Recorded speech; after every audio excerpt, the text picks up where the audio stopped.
What do you wonder? I wonder a lot of stuff. It's a really loaded question, actually. I wonder why everybody's so angry about everything. Wonder why some people get healed from sickness and others don't. I wonder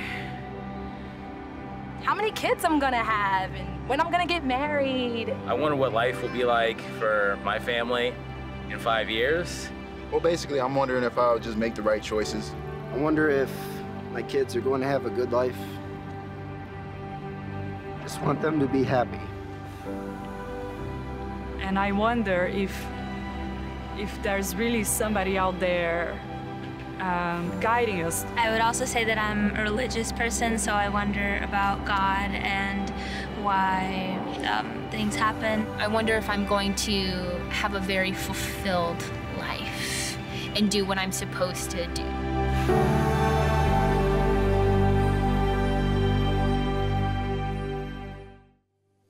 What do you wonder? It's a question Jim's been asking. We've been asking all week. What do you wonder? Have you thought about that? I wonder, before I get up here, is my fly up every time I get up to speak. It's what runs through my mind. I wonder, are my kids ever going to start listening to me in life? You know, because they don't all the time. I wonder why Netflix took the Trolls movie off, right? Parents with young daughters. I wonder that. Moana's gone now, too. It's like the sky is falling. But there's lots of things that we wonder about, don't we? And if you're a theist or you're a Christian this morning, you probably wonder about heaven, right? If you've read that book, Heaven is for Real, it's got your mind thinking, like, what's heaven going to be like? Will I see loved ones there? Will I see my grandfather there? My grandmother, will she be there? Or maybe a lost loved one, will they be there? And then you think, if they're going to be there, what are they going to look like? Like, when I get there, am I going to be skinnier? Like, if we have perfect bodies, like, you know, will I be skinnier? Or if my grandfather's there, what version of him is it going to be? Have you ever thought about that? Like, will he be the old version, like when he was in his 80s, or how he looked when he died? Or will he be the young version of himself? Like, have you ever thought about these things? Like, we wonder what that's going to be like. Or maybe if you're not a believer this morning and someone kind of dragged you here kicking and screaming and you came along because it's Christmas and everyone goes to church on Christmas. But maybe you're wondering, like, how can people be so naive to believe all of this? You know? Or maybe you're thinking, like, you don't believe in heaven, but you just wonder, like, what does come next? What's that next step after I die? But the truth is, and we've talked about this, and Jim had a small window, and I had to one-up him by bringing this massive window in, because that's the kind of person that I am. But we wonder through a frame of reference, don't we? Kind of like a big window. And this is kind of like how we wonder. We look through our experiences, and I left it all nice and dirty like that, because it's been in my basement as a project to do at some point. But we wonder through a frame of reference, and you know, each pane of this can represent, you know, good things in life, or maybe pain, maybe a divorce, maybe the death of a loved one. And it represents kind of how we view the world, doesn't it? And you peer through this frame of reference. But the thing about references is that it doesn't provide us with all of the answers that we need, does it? We wonder, like, why do certain things happen a certain way? And as we look through this window, we wonder about things. And sometimes it's clouded, right? It's kind of tricky and it's hard to see what is God doing sometimes. And you wonder, like, why would you do that, God? Why would that work out that way?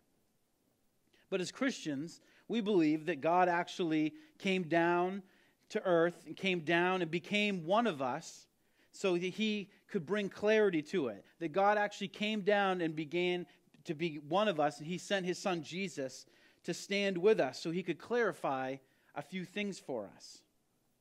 You see, Jesus stood on our side of the window. He stood on our side so that we can peer through him and gain a perspective about how we should deal with all of the things that make up our frame of reference.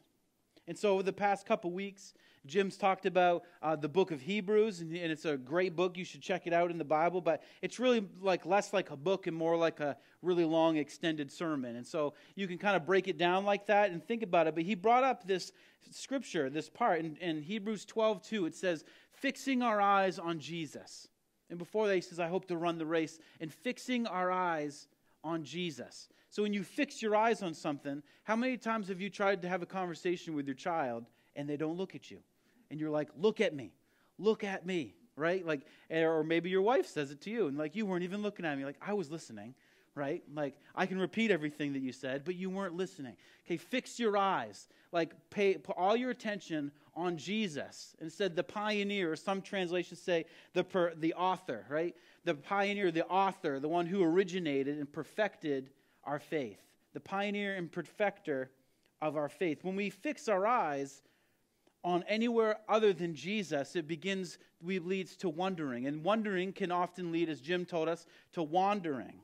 And today my hope is that if you've maybe started out your trek, your journey, your faith journey, and you've started to kind of wander a little bit, you started to feel a little unsure about where you're at, that you would kind of give it a second chance. That maybe if you have one foot out the door, that maybe you could kind of close that door a little bit this morning. And that's kind of my hope this morning. But my thought is, and Jim has talked about this, that most people who kind of deconvert, and we've talked about deconversion stories, and most people who kind of lose faith, they don't really lose faith because of Jesus, or really anything that he did.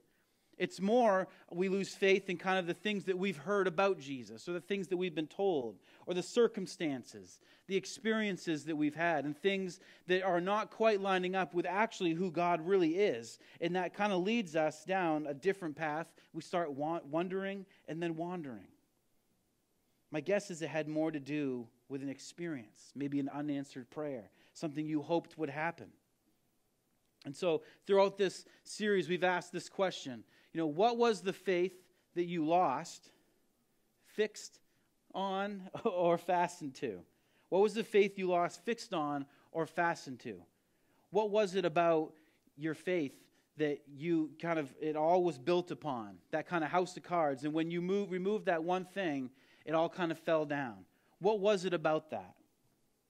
And as we approach Christmas, we're going to invite you once again to fix your eyes on Jesus, not on church, not on what we're doing here, or not upon a pastor or a figurehead or anything like that, or the current events that are going on around us, but to fix your eyes on the pioneer, the perfecter of our faith. So that's kind of where we're going this morning. But kind of one of the objectives to that we're going to tackle here this morning is that a lot of us, and maybe a lot of your friends, or if you're on Facebook, you see this all the time, is that a common objection to kind of Christianity and this whole thing is that Christianity requires mind-numbing, experience-denying faith.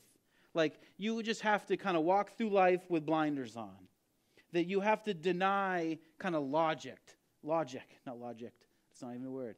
But it requires mind-numbing faith, where you just have to ignore certain things, don't you? Sometimes people think that you have to experience denying faith, where you just kind of have to pretend like that didn't happen to me. Like, if I could just kind of move that from my mind, then I could still keep believing, right? Or I have to pretend that didn't happen to my best friend, or my sister, or my family, and all of these things, and they begin to line up, and it takes us further and further from what Christianity was supposed to be, because the original version was nothing like that. The original version of Christianity and of the church, it was really nothing like that. You didn't have to have mind-numbing, experience-denying faith. That's not at all what it was about. The first Christians, they didn't, walk through life, and they, even if they had Instagram, they probably wouldn't be showing a picture of their coffee cup and their Bible and, hashtag blessed all the time. Like, life is just a box of chocolates, right?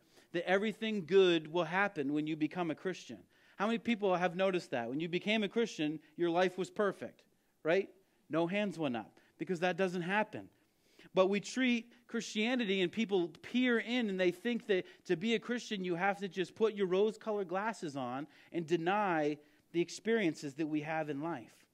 But people didn't follow Jesus in spite of what they saw or experienced. They did it because of what they experienced, because of what they saw. They had their own frames of reference, based upon their past experiences, their past loss, but they began to see things through the eyes of Jesus. And so today, the role of faith, it's no different for us. And somewhere along the lines, pastors and people that are up in front like myself have kind of confused what faith is for a lot of us. And this morning we're going to try to kind of rein that in a bit, because faith has become something complicated, kind of confusing. And if we were all honest with ourselves, we would probably say, yeah, you're right, Brian, it is kind of confusing. And sometimes that causes us to wander, right? And wonders about to consider the possibilities outside of faith. So we're going to talk about, what is faith? What is faith? It's a weird word, right? Faith. You just got to have faith, right? But before we get into what faith is, let's talk a little bit about what it's not, because that might kind of clear up some misconceptions. So first off, it's not a force, okay? It's not Luke Skywalker. That's not what faith is, even though we've tried to make it seem like that, and it's not a superpower. Okay? And you might think, oh yeah, I agree, that's not that. But faith is not something that if you muster up enough of it, that you can then move God like Luke Skywalker moves objects. Like, faith is not meant to be a superpower that you can manipulate God into doing our bidding. It's not some mystical thing that we tap into and that, if you gather enough of it together, then God will answer your prayers, because that's what they do at Hogwarts. That's magic. And I hate to tell you, okay, if you're a big fan, it's not real, okay? Magic's not a real thing. That's Harry Potter's deal, not ours. It's not like a divine kind of lasso that if you can sling it around God, you can pull him in your direction and get him to do what you want him to do. It's not a formula. It's not something that if you kind of figure it out, if you, raise your hand just high enough, and you pray at least 13 times a week, or if you do this sort of thing and you read your Bible 100 times and you muster up all this stuff to create faith in a lab. It's not a formula. It's not something that we need to figure out. Okay, the author of Hebrews, he kind of gives us a little bit more insight into what faith is, and we're going to look at that this morning. In chapter 11, he begins this. He says, now faith is, okay, this is what faith is. Okay, he's not going to spend, 10 pages on this. He thinks it's pretty simple, and he goes, faith is, it's confidence in what we hope for. Okay, it's confidence in what we hope for. So in order to figure out what faith is, we have to figure out now what hope is, right? Because he introduced another term. So what is hope? Okay, hope is wanting something to be with no guarantee that it will be so, right? That's what hope is. I hoped there would be people here this morning. I hoped I would wake up this morning, right? Like, I hope that some of us, we hope we get a date. We hope that that date will lead to a second date. And then maybe that date will lead to marriage. Maybe at where I work, every December we have our review. And then we kind of get judged on how we did that year. And we go through goals and did you meet your goals and things like that. And at the end of it, the hope is that I'm going to get a raise at the end of that. That's my hope. I hope I'm getting a raise. But that's just what it is. It's just hope. There's no guarantee I'm going to get it. It all depends on how I did, how my manager thinks I did. Did I give them a good Christmas present? All these things have to stack up, and that's what hope is. It's wanting something, but there's no guarantee you're going to get it. My son hopes he's getting a Nintendo Switch for Christmas. The reality is he's not. I'm getting one, but he's not. I bought it myself. But anyways, that's what hope is. And faith happens when I hope so, becomes confidence that something will be. That's when faith kind of occurs, when we hope something, when we have confidence that it will be. So faith is confidence in what we hope for. But what makes us confident, right? What makes us confident that hope will be so? What makes us move that transition? What has to happen inside of us to make what we hope for have confidence that it will absolutely be what absolutely happens? What has to occur there? So instead of answering it, and coming right out with it, he adds some more. And he says, so faith is confidence in what we hope for, and it's assurance about what we do not see. So that really clears it up, I'm sure. And so instead of answering it, he says, how do we get from hope to assurance?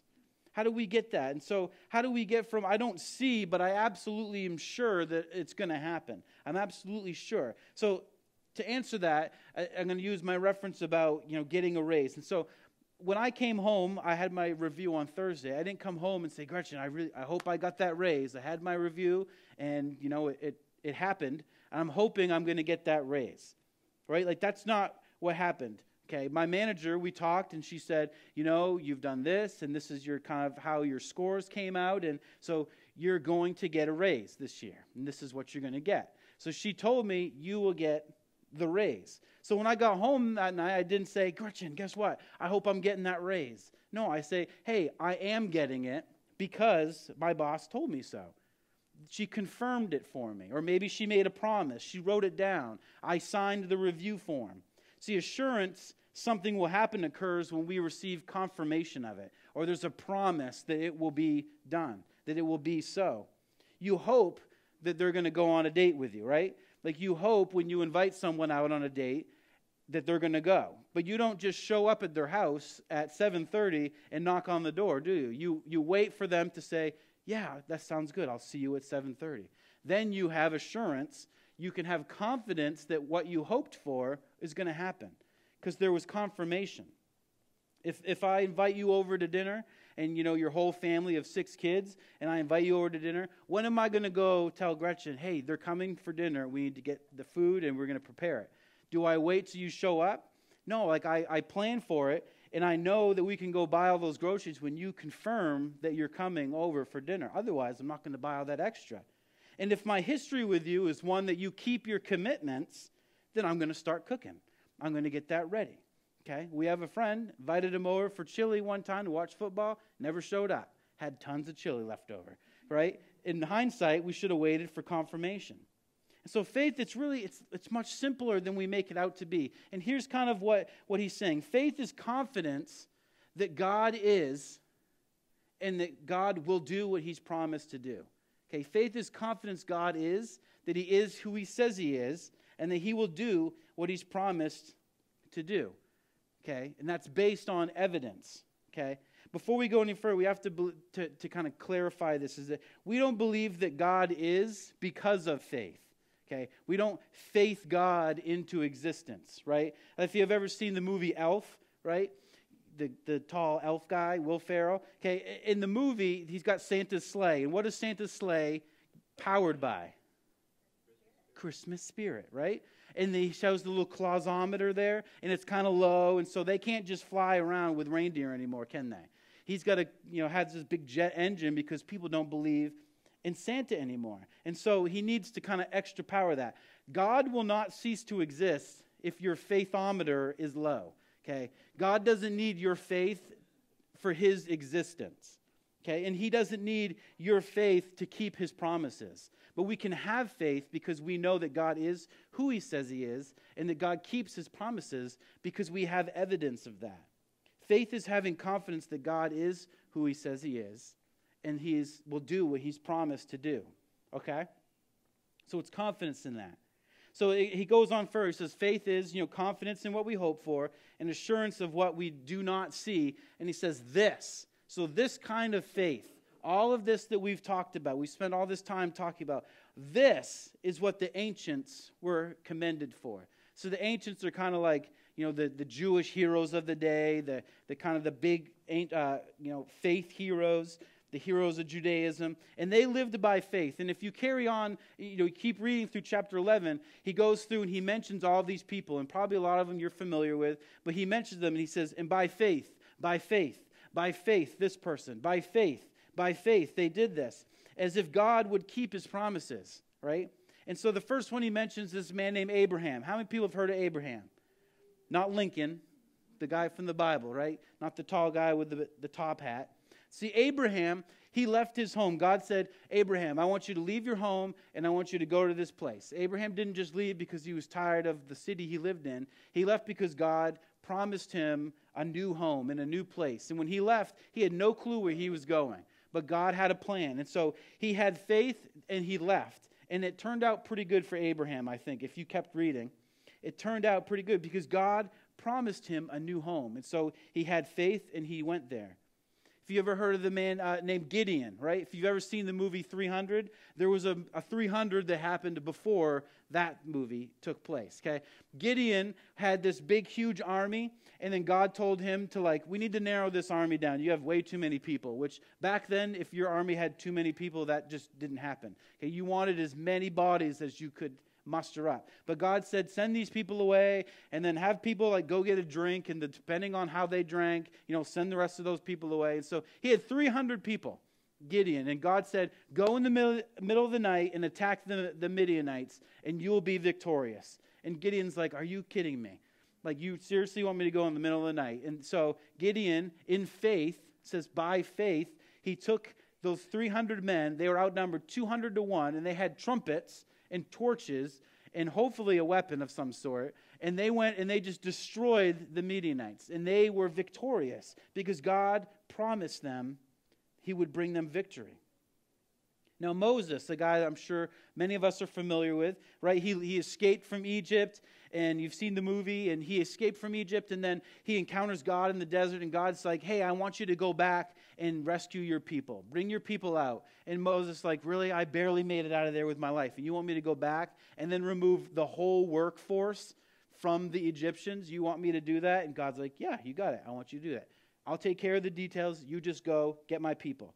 And so in faith, Moses went and did that. And he grabbed the people, and they were brought out of Egypt. See, the ancients believed God's personal promise to them, the promise that he made to each one of them individually, but they also believed in the global promise that he made to Abraham. Because Abraham had a big promise made to him, one that all of us should be familiar with. And about 2,000 years before Jesus kind of came onto the scene, God made a promise to Abraham. He made a promise, a personal promise, but he made a global promise to the world. And so in Genesis, we're going to look at this real quick, and we've looked at this before, probably a number of times. But in Genesis, he says, I will make you into a great nation. Did Abraham become a great nation? Yes, he did. Do you know anyone else who's become a nation? Probably not. I don't know anybody. So he promise made, right? Check that one off. That's evidence. I will make you into a great nation, and I will bless you. How many people knew Abraham this morning? Raise your hand. Okay? I would say he's pretty blessed if he was known, 4,000 years later. I will bless you, and I will make your name great. Proven again. We all know who Abraham is, right? 4,000 years later. I hope someone might know my name in 5 years, let alone 4,000.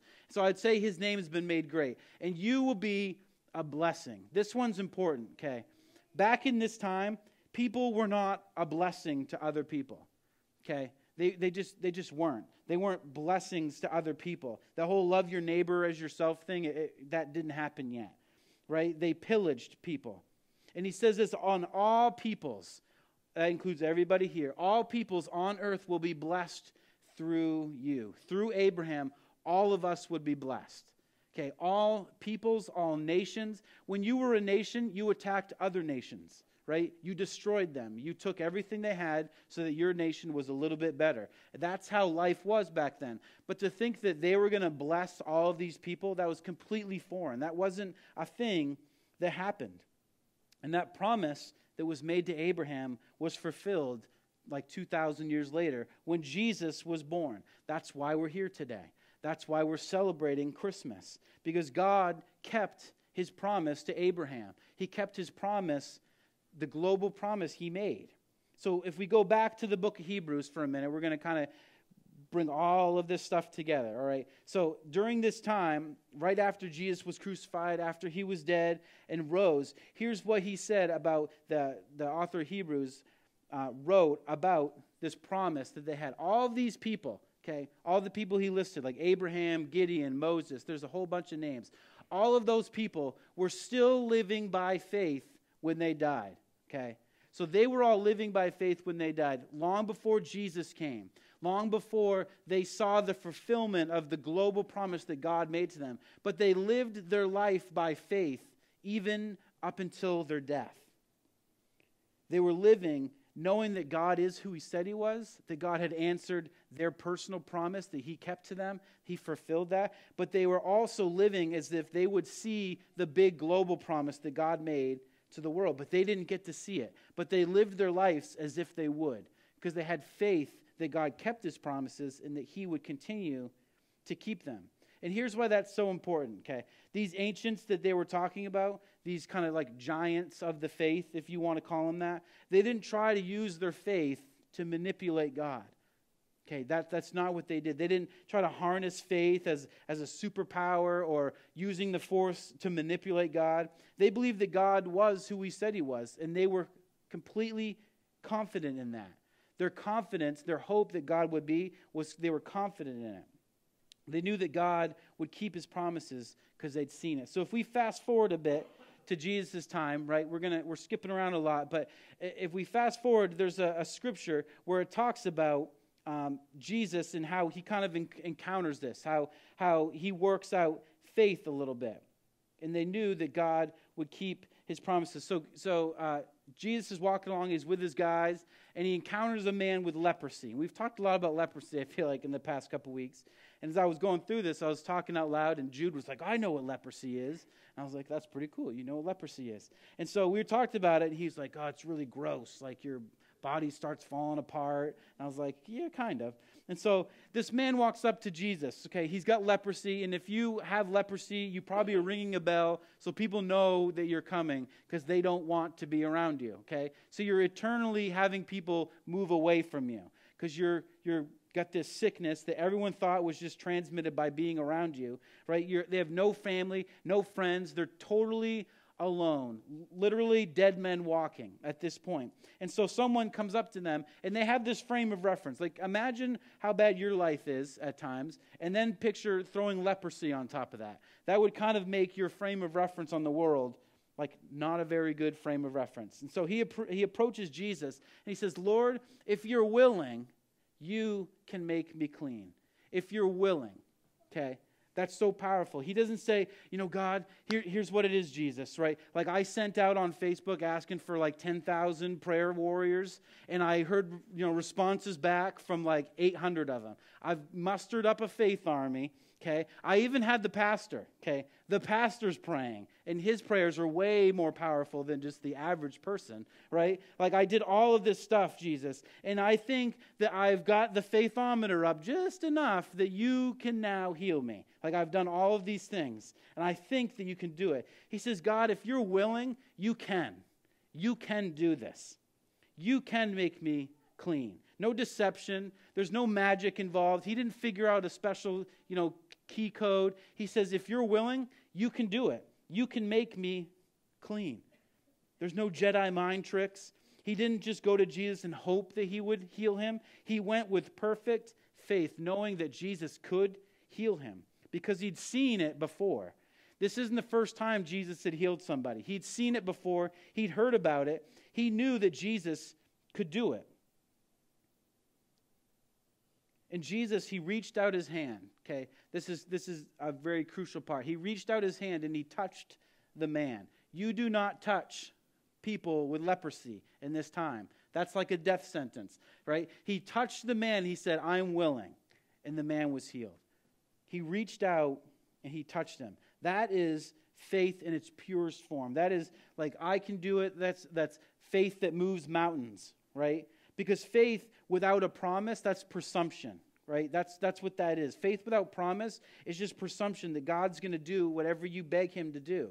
And this might not match up with the kind of faith that we were brought up on. And some of these things, right, might have us thinking up that if we muster up enough faith, that we can just, some weird spooky thing happens and then God moves in our favor. But that's not how it works. And a lot of people kind of resist this simple definition of what faith is for the reason that they think that leaves God in control. And that's kind of scary to let God just be in total control over things. But the truth is, as I'm hoping most of you are aware, that God is in control, right? Like that's the reality of it. So we can take comfort in that. We're not like that little munchkin in The Wizard of Oz that pulls all the levers and that manipulates people into doing what he says. Like that's not what faith is. But it's when we take our eyes off Jesus and we begin to wander a little bit down these dark roads that can lead us to losing our faith.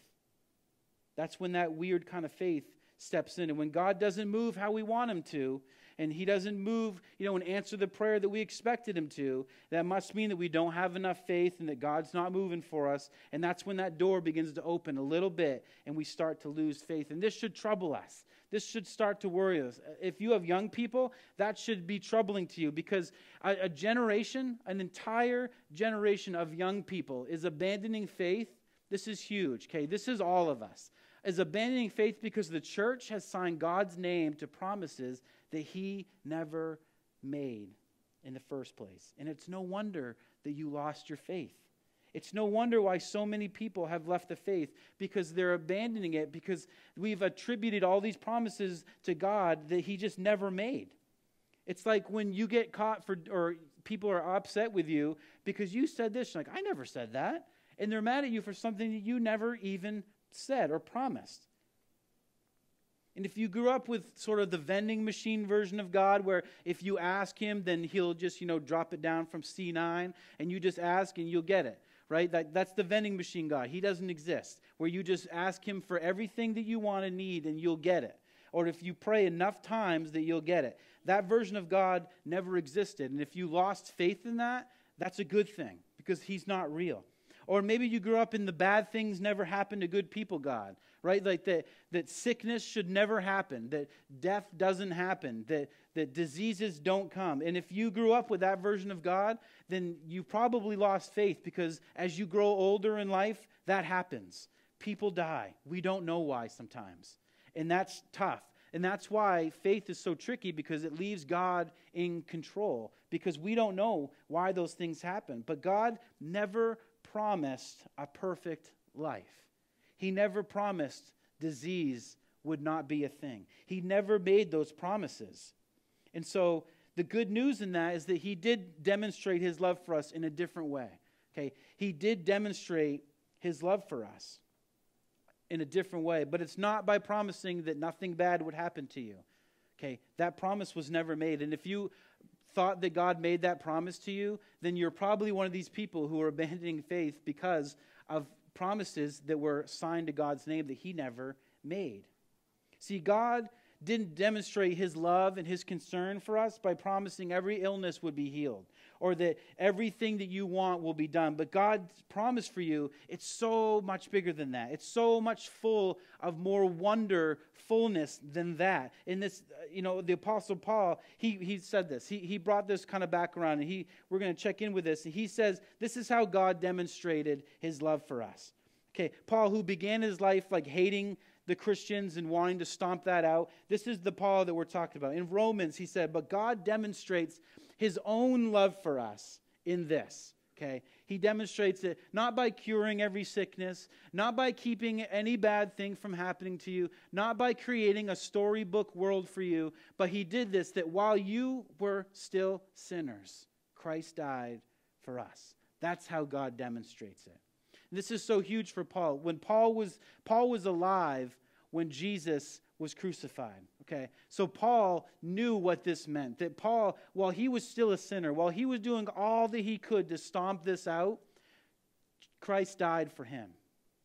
Think about that. As you are trying to stop this movement from happening, Christ died for him in that moment. He died for them.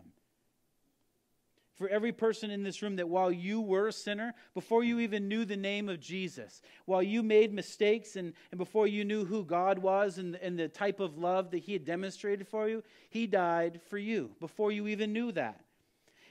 And then even after you knew his name, after maybe you prayed that prayer and you claimed Jesus was your Savior, and you made bad decision after bad decision, right? You went to the party you knew you shouldn't go to. You entered the relationship that you knew you shouldn't enter. You made that business deal. You went to that website you shouldn't have gone to. Christ died for you.